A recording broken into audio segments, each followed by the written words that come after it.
If you are in a crisis, thinking about harming yourself, or worried about someone else, call or text 988 in the United States and ask for help now.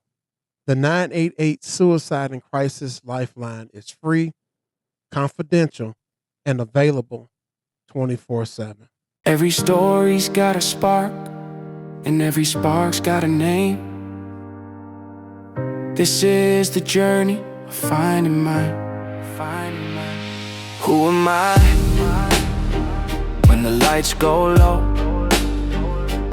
Who am I when the world says no? Searching through my past, trying to free my soul, one truth at a time, letting every story unfold. Have you ever looked at somebody smiling and assumed they were okay? I mean, they laughed with you, they joked with you, they showed up to school, they showed up to work, they answered the phone, they said, "I'm good, I'm fine, I'll be all right." But behind that smile, there was a storm nobody saw. Behind that laugh, there was a cry nobody heard. Behind "I'm okay," there was a person quietly falling apart. And today, I don't want to just talk about mental health. I want to talk about life. I want to talk about the person who is tired but still trying, the person who is smiling but silently suffering, the person who feels like they are too much, too broken, too far gone, too heavy, too alone. And I want to speak directly to that person today. You matter more than this moment, not more than your pain because your pain is real, not more than your struggle because your struggle deserves to be acknowledged, not more than your tears because your tears have a language of their own, but you matter more than this moment because this moment is not the whole story. This moment may be dark, but it's not your destiny. This moment may be heavy, but it is not your final chapter. This moment may feel permanent, but feelings can lie when your pain is loud. So today we are talking about suicide prevention. We are talking about mental health awareness. We are talking about bullying, talking about the silent battles. We're talking about the military community, about the people we lost, about the people still here, and we're talking about why we must stop treating suicide like a whispered secret and start treating prevention like a community responsibility. Because somebody's life may depend on one honest conversation. Somebody's tomorrow may depend on one person checking in today. And somebody listening right now may need to hear this. Stay, breathe, reach out. You are not alone, and you matter more than this moment. So, once again, welcome back to the Who Am I podcast, where we don't just talk about what people see on the outside. We go deeper into who we are becoming on the inside. And today's episode is personal. This is not just another motivational message. This is not just content. This is a topic I picked because it's important. This one comes from a real place. It comes from a real place. See, back in high school, I lost a good friend of mine named Heidi. Heidi died by suicide after being constantly teased in school. And what hurt so deeply is that Heidi was one of the sweetest, friendliest people that you could meet. She had the kind of smile that could brighten any room. But what we saw on the outside was not the whole story. People saw the smile, people saw the friendliness, people saw the light, but nobody truly knew what she was battling inside. And I also had a cousin who took his life on Christmas Day. Christmas Day, can you imagine that? A day that is supposed to be filled with family, warmth, laughter, food, memories, and love. But for him, something inside had gotten so heavy that even in a season of celebration, he was fighting a silent battle nobody fully saw. And that is why my passion for suicide prevention is so serious, because suicide is not something to play with. It is not something to joke about. It is not something to use for attention. It is not something to ignore. It is real. It is painful. And it leaves families with questions they may never fully answer. It leaves friends replaying conversations, wondering, did I miss something? Could I have called? Could I have said more? Could I have noticed? Could I have helped? And I want to say this carefully. When someone dies by suicide, the people left behind often carry guilt that is not theirs to carry. See, suicide is complex. It is rarely caused by one thing. It can involve mental illness, trauma, bullying, shame, isolation, crisis, substance use, relationship pain, health issues, financial stress, military trauma, or a mixture of burdens that became too heavy for that person in that moment. So today, we are not here to judge. We are here to understand. We are here to bring awareness. We are here to speak life. We are here to break the silence. We are here to make room for somebody to say, I need help before it is too late. But before we go any further, I need to check on you. And I'm not looking for the version of you that tells everybody I'm okay. Not the version of you that smiles because you do not want people to ask you questions. Not the version of you that keeps saying, I got it, when deep down you feel like you are barely holding yourself together. I'm talking about the real you. How are you really doing? How have you been tired in a way sleep cannot fix?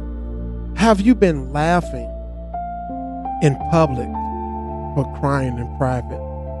Have you been showing up for everybody else while silently wondering who is showing up for you? Have you been carrying thoughts that scare you?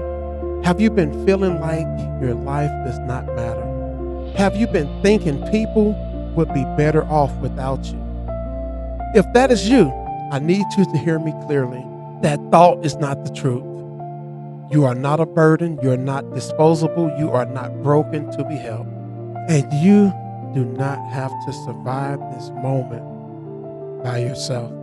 And if you are in immediate danger or thinking about harming yourself, please call or text 988 now. You can also call emergency services or go to the nearest emergency room. The 988 Lifeline is there for people in suicidal crisis, mental health crisis, substance use crisis, and emotional distress. And it is also there for people worried about someone else. And if you're listening and you are not in crisis, stay with me too. Because this episode may not be for your crisis today, but it may help you recognize somebody else's crisis tomorrow. So let's talk about the reality of suicide. Suicide is not rare. And we have to stop acting like suicide is something that only happens somewhere else or to other families. See, according to the CDC in 2023, there were 49,266 suicide deaths among people ages 12 and older. 12. So young. And that was in the United States. The CDC also notes that for every suicide death, there were about 10 emergency department visits for self-harm, 48 self-reported suicide attempts, and 325 people who seriously considered suicide in the past year. That means the number we hear is only the surface. For every life lost, there are many more people sitting in bedrooms, bathrooms, cars, dorm rooms, barracks, offices, classrooms, and living rooms fighting thoughts that may never say out loud. In 2023, suicide was the 11th leading cause of death in the United States. Even more heartbreaking, it was the second leading cause of death for people ages 10 through 14, 15 through 24, and 25 through 44. Let that sink in.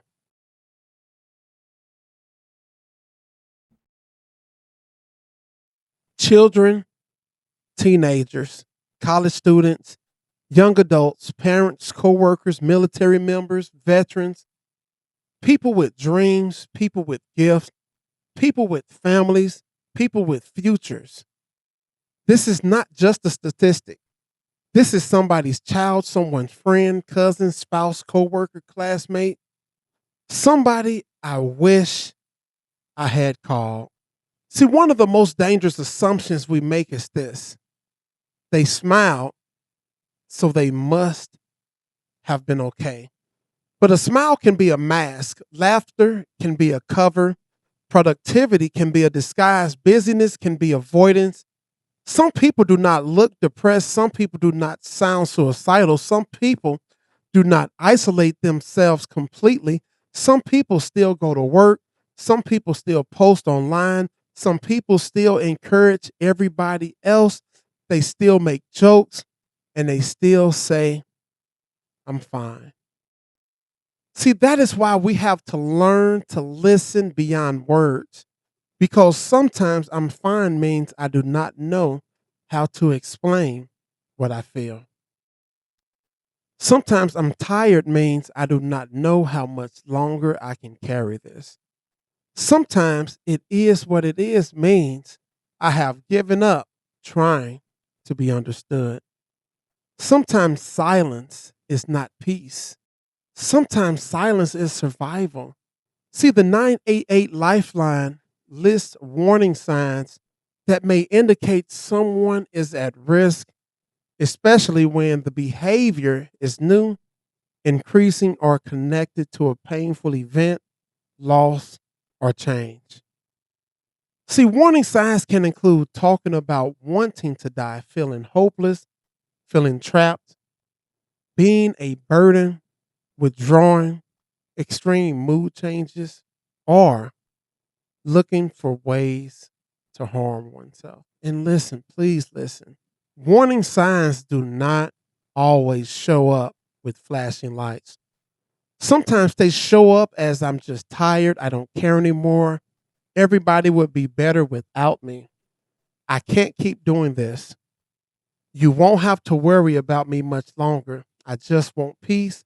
Do not ignore the language that shows up like that. Don't laugh it off. Please don't laugh it off. Do not say you are just being dramatic. Do not shame them. Do not preach at them before you listen to them. Sit with them. Ask them directly, compassionately, are you thinking about hurting yourself? See, that question does not put the idea in someone's head. It opens a door for honesty. And if they say yes, do not leave them alone. Call the 988 number together. Contact emergency support. Get another trusted person involved. Remove immediate danger where possible. Stay present. Sometimes prevention sounds like this: I'm not leaving you alone tonight. Let's call someone together. You don't have to explain it perfectly. I believe you. I'm glad you told me. Your life matters to me. We are going to get through this. The next few minutes together. You are not alone. See, the cost of cruelty, because when I think about Heidi, I do not just think about how she died. I think about how she lived. I think about the smile, the sweetness. I think about the friendliness. I think about how somebody can be a light in the room while darkness is trying to swallow them privately. And the pain of Heidi's story is that she was teased constantly. Bullying is not harmless. Teasing is not kids being kids. Words can become wounds, laughs can become scars, jokes can become trauma. And when someone is already hurting inside, constant ridicule can make them feel like there is no safe place to exist. We have to stop raising a culture where cruelty gets called comedy. We have to stop letting people destroy somebody's confidence and then say, I was just playing. No, playing does not make somebody hate waking up. Playing does not make somebody afraid to walk into school. Playing does not make somebody question if their life is worth living. That is not playing. That is harm. And here's the part that breaks me. Heidi was not her pain. She was not the teasing. She was not the tragedy. She was a person. She was a friend. She was someone who mattered.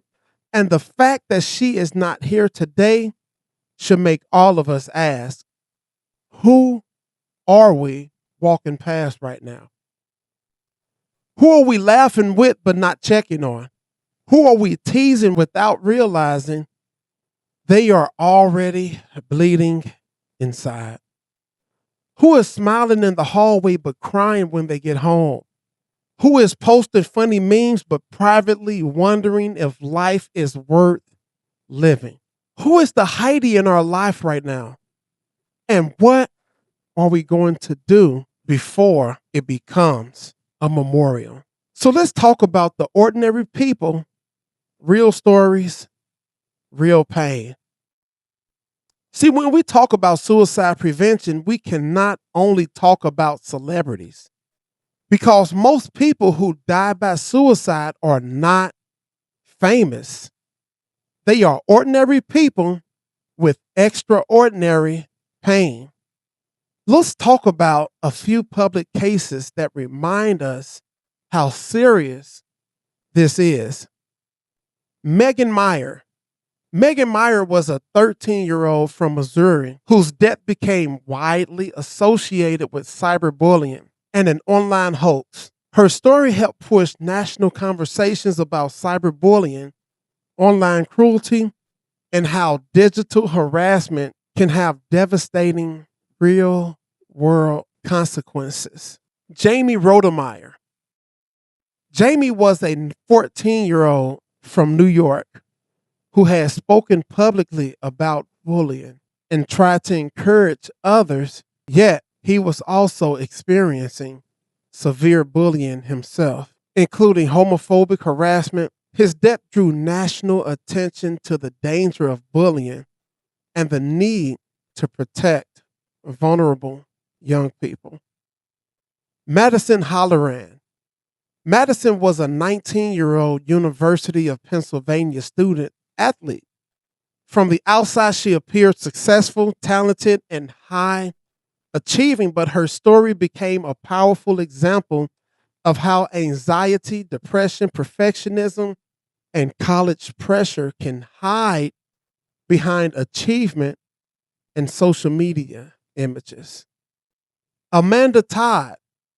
Amanda was a Canadian teenager whose story became internationally known after she shared her experience with online harassment and cyberbullying. Her death brought attention to exploitation, digital abuse, and the long-lasting emotional damage that online cruelty can cause. And I want to say this carefully. When we mention these names, we are not reducing their lives to how they died. We are saying they mattered. They mattered. Their life mattered. We are saying their pain should have been taken seriously. We are saying bullying is not a phase. We are saying online harassment is not entertainment. We are saying mental health struggles can hide behind grades, sports, smiles, talent, and popularity. We are saying ordinary people deserves extraordinary care. See, now let's talk about celebrities for a moment. Because sometimes people think money fixes everything. They think fame fixes everything. They think success fixes everything. They think applause fixes everything. But applause does not heal depression. Money does not automatically silence trauma. Fame does not remove loneliness. Success does not always protect somebody from private battles. One of my favorite people in the whole world, one of my favorite comedians in the whole world was Robin Williams. Robin Williams gave the world so much laughter.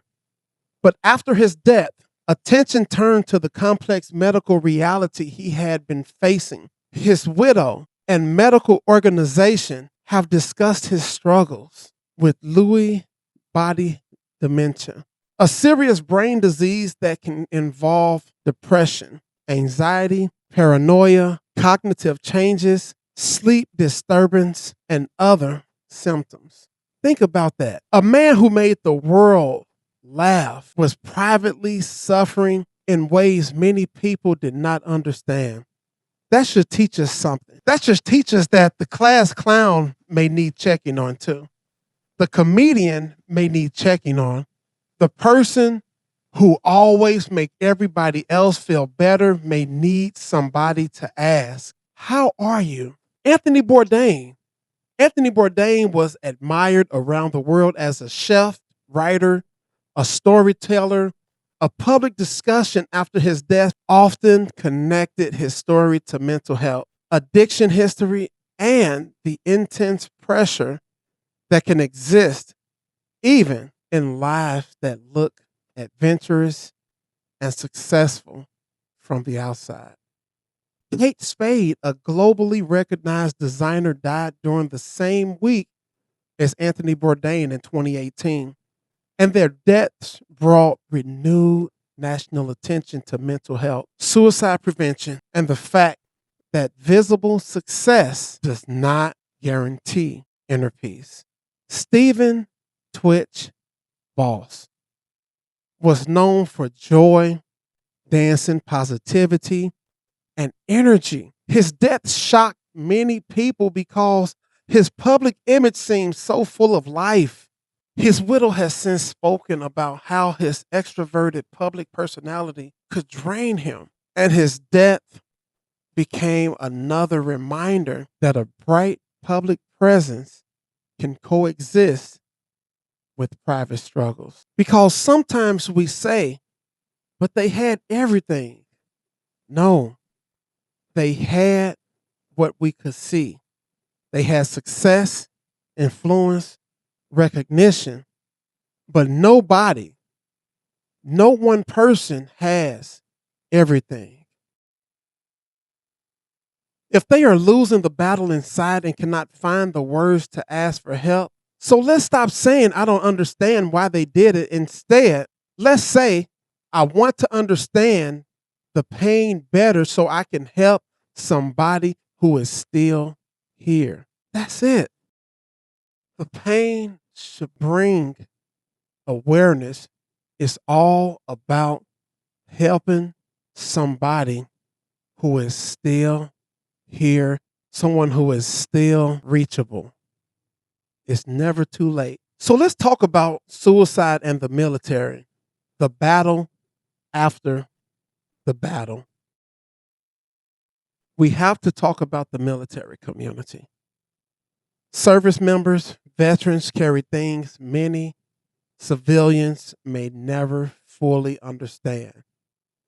Combat exposure, trauma, survivor's guilt, moral injury, physical pain, brain injuries, relationship strains, transition, stress, loss of identity after service, the pressure to be tough, the stigma around asking for help, and sometimes the hardest battle is not the one overseas. Sometimes the hardest battle is coming home and trying to explain to people why you do not feel like yourself anymore. The Department of Veteran Affairs reported that in 2022, there were 6,407 veteran suicide deaths, and that suicide was the second leading cause of death for veterans under the age of 45. The VA also reports that among all U.S. adults in 2022, there were on average 131.2 suicides per day, including 17.6 veteran suicides per day. For currently serving military members, the Department of Defense reported that 523 service members died by suicide in 23, and later reported that the number decreased to 471 in 2024, though long-term concerns remain, especially among active duty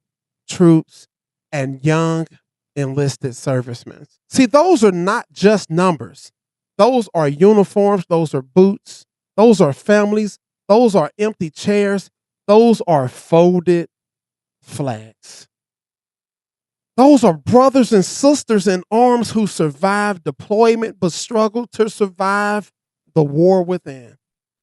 And this is why checking on veterans and service members cannot be performative. Do not just say thank you for your service. Ask, how are you adjusting? It's so much bigger than thank you for your service. Ask, how are you sleeping? Or even, are you sleeping? Ask, do you feel supported? Do you miss the structure? Do you feel alone? Do you need help getting connected? And for my veterans and military family listening, you are not weak because you need help. You are not less of a warrior because you go to therapy. You are not dishonoring your uniform by admitting you are hurting. There is courage in combat, yes, but there is also courage in counseling. There is courage in telling your spouse, I am not okay. There is courage in calling 988 and pressing option 1 for veteran support. There is courage in choosing to live one more day. One more. Give it one more second, one more minute, one more hour, one more day, one more month, one more year, one more decade. Choose life, veterans. Choose life. One of my biggest motivators, one of my biggest mentors is the White House chef, Chef Andre Rush. 2,222 push-ups a day. And his mission is bigger than just his muscles. So let's talk about the White House chef, Chef Andre Rush. See, a lot of people know him as the former White House chef with the massive arms, the man who went viral because he looked like he could bench press the refrigerator and still cook dinner for the whole country. But behind the muscles is a mission. Chef Andre Rush is a military veteran and suicide prevention advocate. His official site says he is known for his advocacy for military service and suicide prevention, and that he does 2,222 push-ups a day to raise awareness and promote a healthy lifestyle. Chef Rush took the idea of the 22 push-up challenge and pushed it further. The number 22 became widely connected to awareness around the estimated number of veterans dying by suicide each day, though later government reports have shown the exact daily number has shifted over time. See, ABC News reported that when Rush began his push-ups, the daily veteran suicide estimate was commonly understood as about 22, while later the VA data shows different figures across years. But what I respect most about Chef Rush is this. He did not just turn the pain into a statistic. He turned it into a discipline. Every push-up became a reminder. Every rep became a name. Every drop of sweat became a message. We still have work to do. See, ABC News reported that Rush said his ritual is a reminder to never become complacent and that we still have work to do and we still have to keep going. That is so powerful because 2,222 push-ups is not just fitness. It is remembrance. It is advocacy. It is discipline. It is grief converted into action. It is awareness with sweat on it. See, Chef Rush has also been connected to efforts like Face the Fight, a coalition launched with major philanthropic support and the goal of cutting the veteran suicide rate in half by 2030. And here's the lesson for us today. You may not do 2,222 push-ups, although it sounds nice. Some of us get winded walking up the stairs with groceries. Some of us hear push-ups and our shoulders start praying. But all of us can do something. You may not do 2,222 push-ups, but you can still send 2 texts. You can make 2 phone calls. You can check on 2 people. You can tell 2 friends, I'm here if you need me. You can ask 2 coworkers, how are you really doing? You can forgive 2 people. You can apologize to 2 people. You can stop 2 cruel jokes. You can speak life to 2 students. You can sit with 2 veterans. You can be present for 2 family members. Prevention is not always a program. Sometimes prevention is presence. Sometimes prevention is a phone call. Sometimes prevention is refusing to let somebody suffer alone. Man, we can get through this. We just have to take this very serious. Reach out to your loved ones, reach out to your family members, reach out to your servicemen. Reach out. Take the initiative. Be more than just a presence, just asking someone how they're doing and just keep walking without even giving them time to express how they're feeling. Be intentional. Be intentional when it comes to suicide and just being present for people because we never know what someone is carrying. We never know what someone is dealing with. We never know the hurt that they are facing. So be intentional. So let's talk about the psychology of suicidal crisis in a way that is simple and human. So when people are in deep emotional pain, their mind can begin to narrow. Pain can make the future disappear. Depression can tell a person this will never change. Shame can tell a person you are a burden. Trauma can tell a person you're not safe anywhere. Bullying can tell a person everybody hates you. Grief can tell a person you cannot live without what you lost. Failure can tell a person your life is over, but those are pain messages. They feel true in the moment, but they are not the whole truth.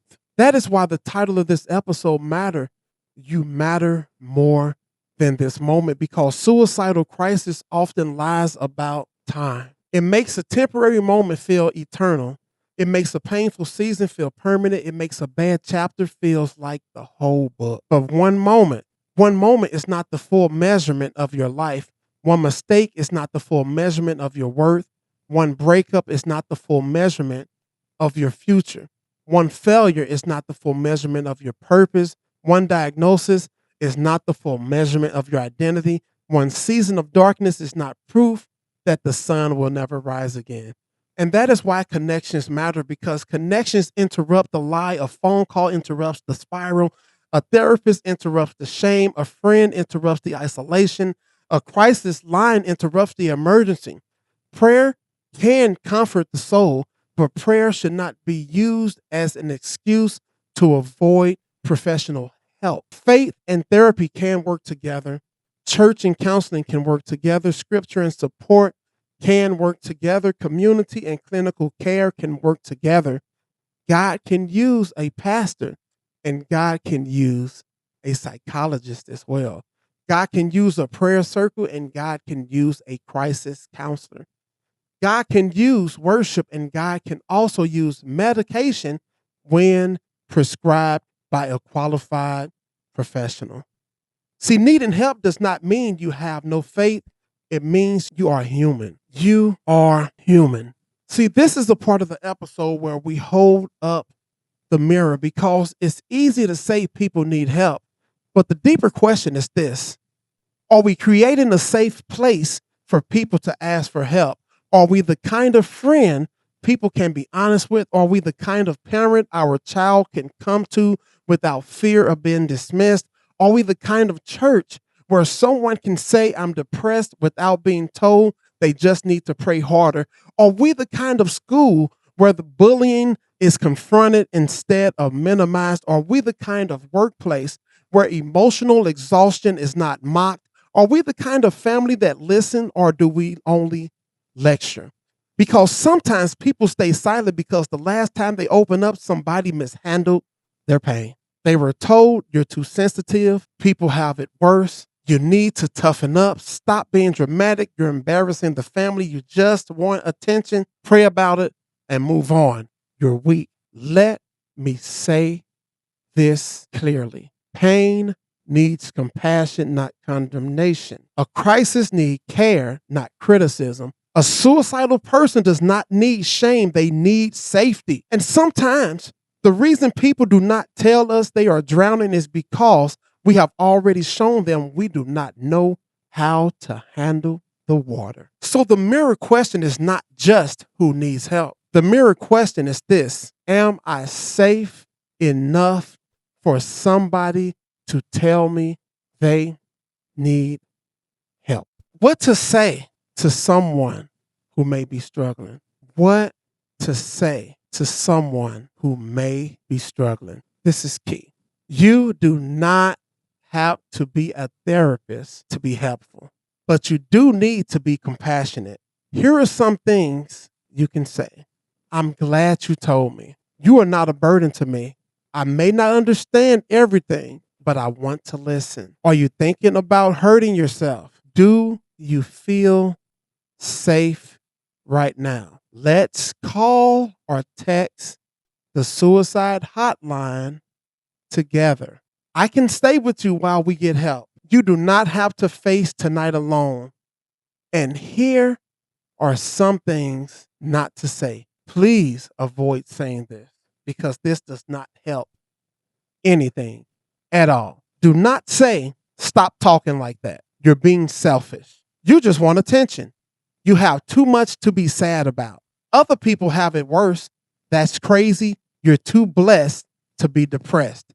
No, do not shame someone for being honest, because sometimes honesty is the last bridge between them and help. If someone trusts you enough to say, I don't want to be here anymore, do not panic so much that you punish them for telling the truth. Slow down, listen, take it seriously, get involved, stay with them, call 988 immediately. Involve emergency services. If there is immediate danger, love does not replace professional help. Love helps someone get professional help. So this is a word to the person who is tired. I want to speak directly to you.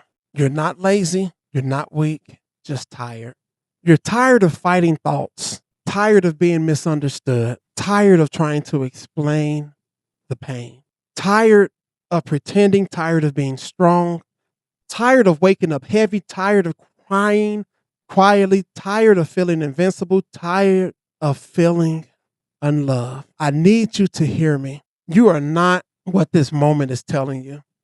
You are not a burden. You're not a mistake. You're not too far gone. You are not unlovable. You are not beyond help. And I know the pain can get loud. I know grief can get loud. I know shame can get loud. I know depression can get loud. I know trauma can get loud, but loud does not mean true. A storm can be loud and still it passes. Thunder can shake the house and still stop. Night can feel long and still end. You do not have to solve your whole life tonight. You do not have to fix every problem today. You do not have to explain everything perfectly. You just have to do the next safe thing. Take the next breath. Send the next text. Make the next call. Tell the next person. Call 988. Walk into the next room where someone is. Hand someone the words, I am not safe alone right now. See, that sentence may save your life, and your life is worth saving.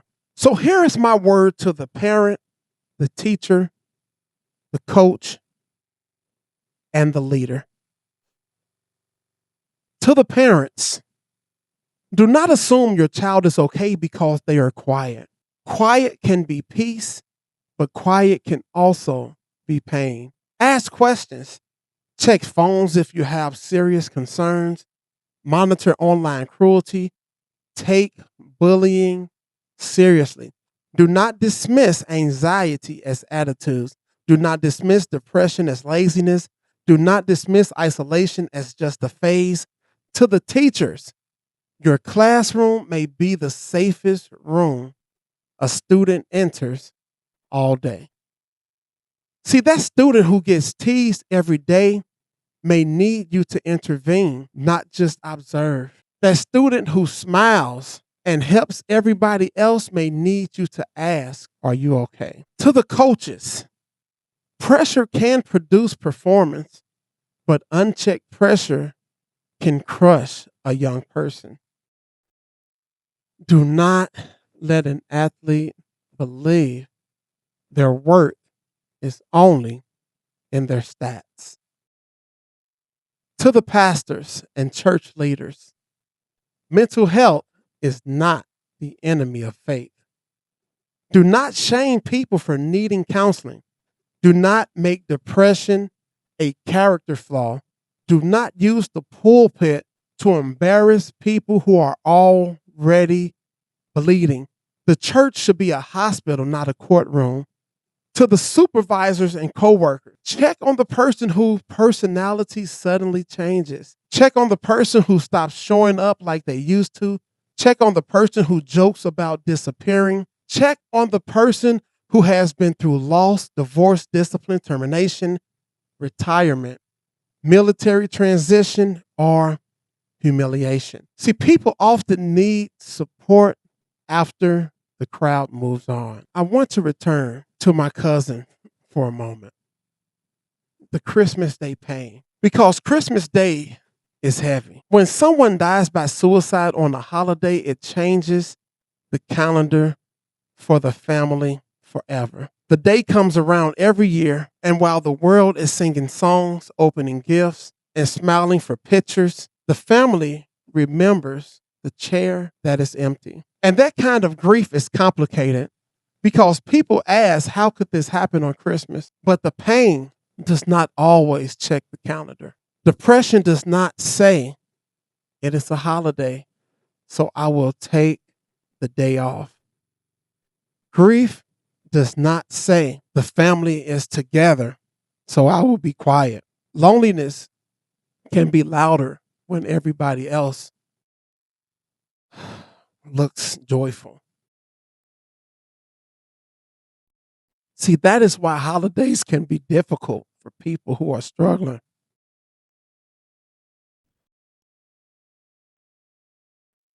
So when holidays come, check on people. Check on the cousin.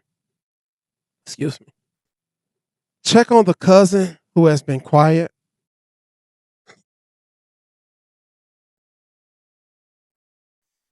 I can get through this. I told y'all this is a heavy episode for me.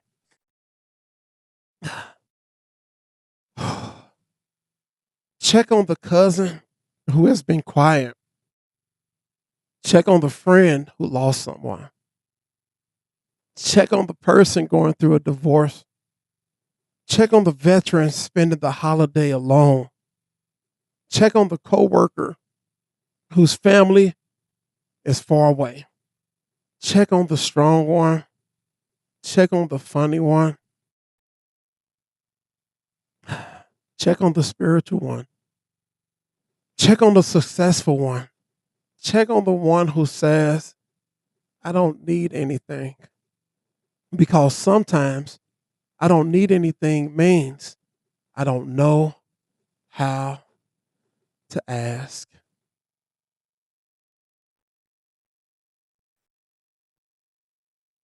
So do not wait for the funeral to say what love should have said. And this is where we have to get honest because a lot of people get flowers after they die who needed a phone call while they were living. And a lot of people get beautiful posts after they die who needed a message while they were struggling. A lot of people get you were loved after they are gone, but they needed to hear you are loved while they were here. Do not wait. Do not wait until the obituaries say they matter. Do not wait until the memorial to say they were important. Do not wait until the funeral to cry over a person you never checked on. Send the text, make the call, apologize, ask the question, sit with them, tell them I love you. Tell them I'm proud of you. Tell them you are not alone. Tell them I noticed you have not been yourself lately. Tell them I'm not judging you. Tell them let's get help together. Prevention often happens in ordinary moments. A hallway conversation, a late night text, a car ride, a lunch break, a check-in after church, a knock on the door, a come sit with me, and I'm staying on the phone. I care too much to ignore this. That is prevention. That is prevention. So I want you to sit with these questions as we reflect for a moment. Who in your life always smile, but you have not asked how they are really doing? Who used to be present but has slowly disappeared? Who has experienced a major loss recently? Who is being bullied, teased, embarrassed, or publicly humiliated? Who is carrying pressure that nobody sees? Who is the veteran, the officer, the first responder, the nurse, the teacher, the parent, student, or leader who keeps serving everybody else but may be empty inside? Ask yourself, am I willing to be inconvenienced to help save a life? Because prevention is not always convenient. Sometimes it interrupts your schedule. Sometimes it requires patience. Sometimes it means staying on the phone when you're tired. Sometimes it means driving across town. Sometimes it means calling for help, even if the person gets mad. But I would rather have someone angry and alive than silent and gone. So if you can, I want you to know this and repeat this after me. I matter more than this moment. My pain is real, but it is not my identity. My struggle is heavy, but I do not have to carry it alone. I am not a burden. I am worthy of help. I am allowed to ask for support. I am allowed to live, to heal. My story is not over. I will take the next safe step. I will reach out. I will stay. So I want to close with this. And I want to say Heidi's name with honor. I want to remember my cousin with love. I want to remember Megan, Jamie, Madison, Amanda, Robin, Anthony, Kate, Stephen, veterans, service members, classmates, co-workers, family members, and the names we may never know. But I also want to speak to the people who are still here, because awareness is not just about remembering who we lost. Awareness is about reaching who we can still help. And if you are listening right now and you are in a dark place, this is your reminder you matter more than this moment. Not because the moment is not painful. It is not because everything is easy. It is not.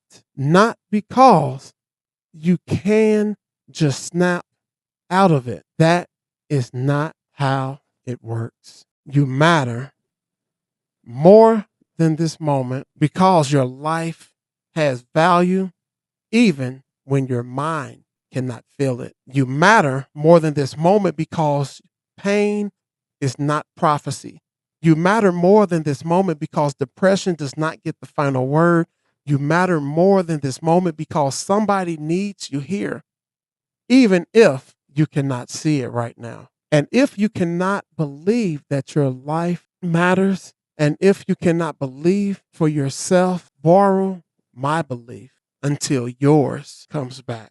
Borrow the faith of somebody who is telling you, stay, please stay. Call someone, text someone, tell someone. Call or text 988. Do not fight this alone. And to everybody else listening, check on your people. Check on the strong friend. Check on the funny friend. Check on the quiet friend. Check on the veteran, the student, the coworker, the family member who smiles through everything.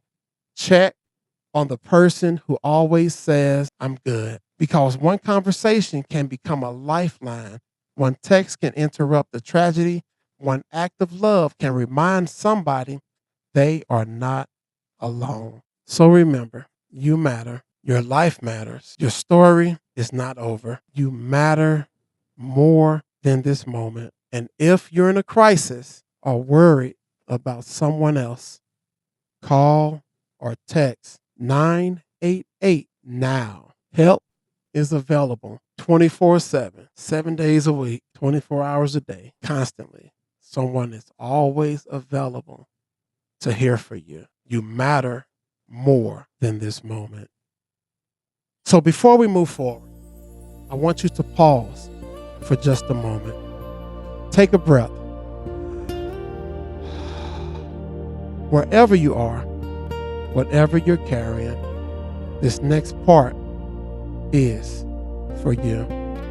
Let's speak life over ourselves out loud if you can. Because what we say in this moment has the power to shift how we walk into the rest of our day. Let's begin with our affirmation. I am not defined by my past or limited by my mistake. I am growing, learning, and becoming who I was created to be. I have values beyond titles, roles, and expectations.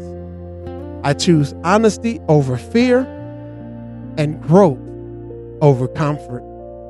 I am allowed to change, heal, and evolve. I walk with purpose, clarity, and courage. I am becoming more aligned with my true self every day. And who I am is enough. So as we close today's episode, I want to thank you for taking this time for yourself. If something you heard inspired you, challenged you, or made you pause and reflect, please don't keep it to yourself.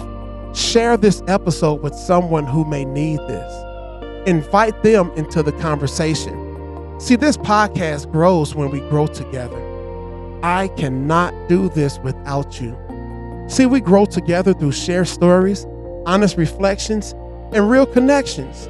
Every listen, every share, every conversation helps create a community rooted in purpose, rooted in love, rooted in hope, rooted in faith, rooted in trust and truth.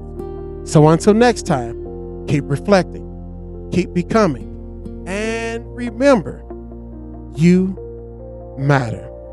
This is the Who Am I podcast, and let's walk this journey together. Who am I? Yeah, I'm more than the pain, more than the pride. Who am I? Who am I? Walking in purpose, no mask, no disguise. This is my voice, my rise, my life. Welcome to Who